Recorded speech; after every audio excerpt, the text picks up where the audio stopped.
ultimately helps the label collect. What's more, as bad of a reputation as record labels may have, they aren't the only ones with perverse incentives. The artist also has to consider that his own loved ones might be out to get him as well, presuming any family members may be included in their will. And if that wasn't bad enough, it has become a far more common practice for artists nowadays to sell parts of their recording catalog on brokerage sites like Royalty Exchange. And I'm just going to flat out say this right now, it's only a matter of time before something bad happens with one of these Royalty Exchange platforms.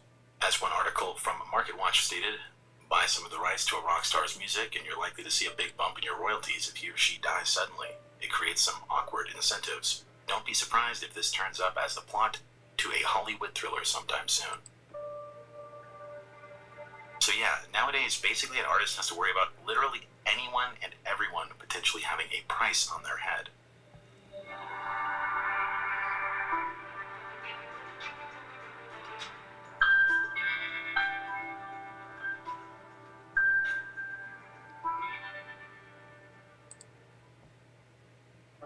Now that you're aware of what a death clause is, I think it's important that I give you a textbook example of this so you can see how this usually plays out. And just know for now, while we will discuss many other mysterious deaths in the music industry later on in this video, for now I'd like to draw your attention to the story of Bobby Fuller. After Fuller moved to LA in 1964, he was signed to a record label by the name of Del-Fi Records. Testing, 1, 2. Bob Keane. Keane was also the band's manager, and given the fact that it was called the Bobby Fuller 4, Bobby was the frontman. Shortly after the band had scored several hits, like their cover of I Fought the Law, on July 18th, 1966, Testing, 1, 2. The music industry would be cut short. Testing, 1, 2. After receiving a mysterious phone call in the early hours of the morning, Bobby was believed to have left his Los Angeles apartment Testing, 1, 2. at 3 a.m. Before Bobby left, his road manager had been half asleep watching TV in the living room. He vaguely remembered that Bobby might have been going to see a girl named Melody that night. After heading out from the apartment, he took his mother's Oldsmobile, and he would set off into the night. Testing, 1, 2. Testing, 1, 2. As the day turned to morning, Bobby failed to meet up with the other members of his band for rehearsal later that day. Around 5 p.m., a couple other visitors Testing, 1, 2. see Bobby at his apartment. They claimed that when they were driving up, Bobby's mother's car was not there. Bobby's mother, Lorraine, also noted this. She had been keeping an eye out all day for Bobby. Testing, 1, 2. After the two visitors came into Bobby's apartment, Bobby's mom then went to go get the mail. To her surprise, the car was there.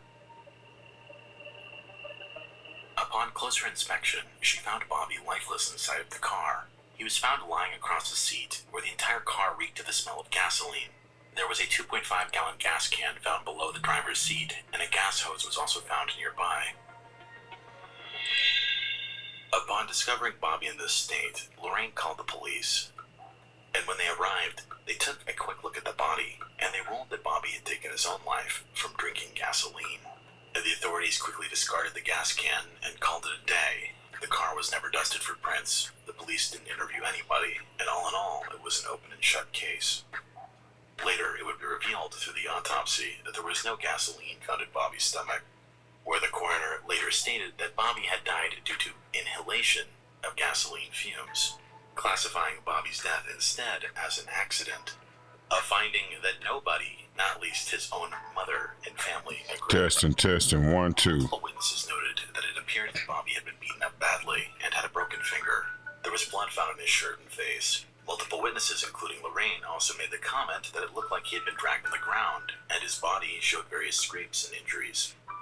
The coroner claims that they were mistaken.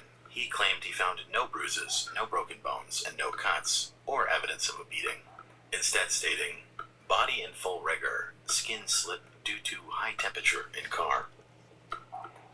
Bobby's body had been found in a 1, full 2. state of awareness, Testing, meaning 1, he had 2. been dead for some time.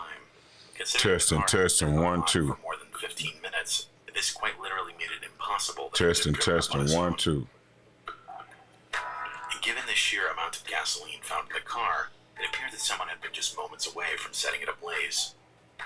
According to an article from Spin magazine, in 1983, Rick Stone reported that he was sure Bobby's head had been doused with gasoline. To this day, Jim Reese maintains that he saw a half-burned book of matches and a burn on the vinyl of the backseat of the car. Assuming the car failed to light, this meant that the persons responsible were lurking nearby. Rather interesting when you factor in that Bob Keane had just so happened to magically appear at the scene within moments. Now, Bobby's story is essentially a cautionary tale of what can happen in the music industry. And to quote Rod Crosby, the lead singer for the band The Intruders, Bobby